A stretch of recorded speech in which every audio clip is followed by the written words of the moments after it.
Once a function is defined, we can call it over and over again. In this lecture, we're going to focus on reusing functions by calling them in other places when appropriate. For example, we'll call our functions from within other function definitions and also within other function calls. In the lecture on defining functions, we wrote triangle.py, which contained two functions. This code is a revised version that I produced following the steps of the design recipe. To recap the design recipe, we begin with an example or two, followed by the type contract, the function header, a description of the function. We then code the body and test the function. We'll now add another function to triangle.py. This function will calculate the semi-perimeter of a triangle. The semi-perimeter is simply half of the perimeter.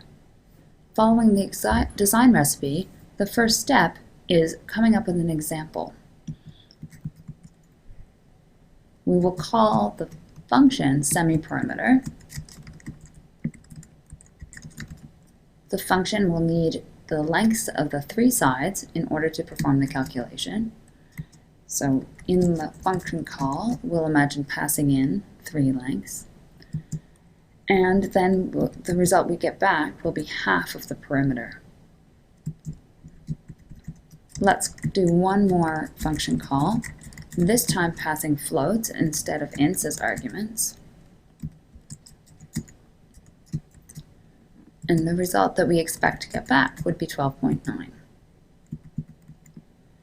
The next step of the design recipe is the type contract. For the semi-perimeter function, the types will be numbers, because we may have ints or floats, and this function will return a float. Next, we provide the function header. We begin with the keyword def, followed by the function name that we already decided on in our example calls, and we pass in 3 parameters in this case. I will call them side 1, side 2, and side 3. Next is the function description. We need to say what the function will return and explain how the parameters are used. So we're going to return the semi-perimeter of a triangle that has sides of the length given, but in the parameters.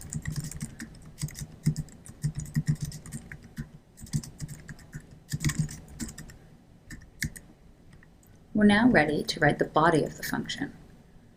This function is going to return the semi-perimeter, which means that we will calculate the perimeter by summing the 3 sides and divide that result by 2. Notice that part of the body of the semi-perimeter function is exactly the same as part of the body of perimeter. Rather than duplicating the code to calculate the perimeter, we can call the perimeter function from within the semi-perimeter function. By reusing the perimeter function, we reduce the risk of making an error when calculating the perimeter, since that function has already been tested.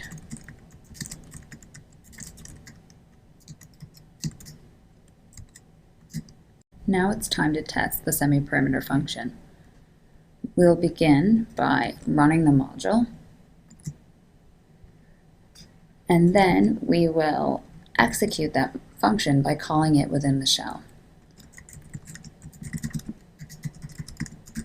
I'm going to use the same example that I used in the function's docstring. And we get back 6.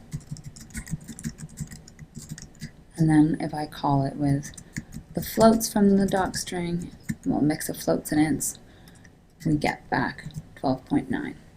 So the function performs as we expect it to. Here's another problem for us to consider. For this problem, we're going to make use of the area function that we wrote earlier. Recall that area has 2 parameters, the base and the height, and then it returns the area of the triangle. This problem involves 2 slices of pizza.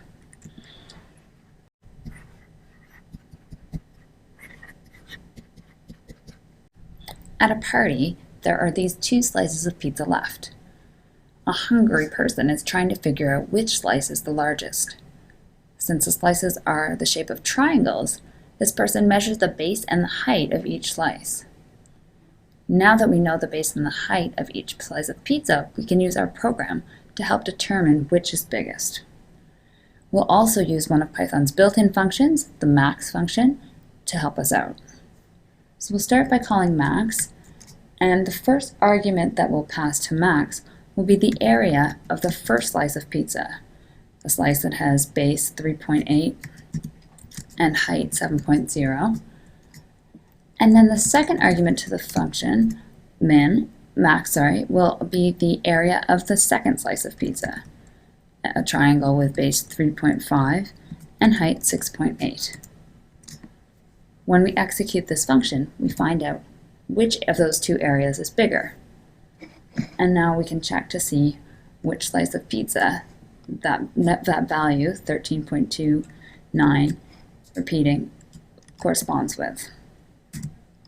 So we can see from that function call, the area of the first slice matches the maximum area, and that means that the winning pizza slice is this one.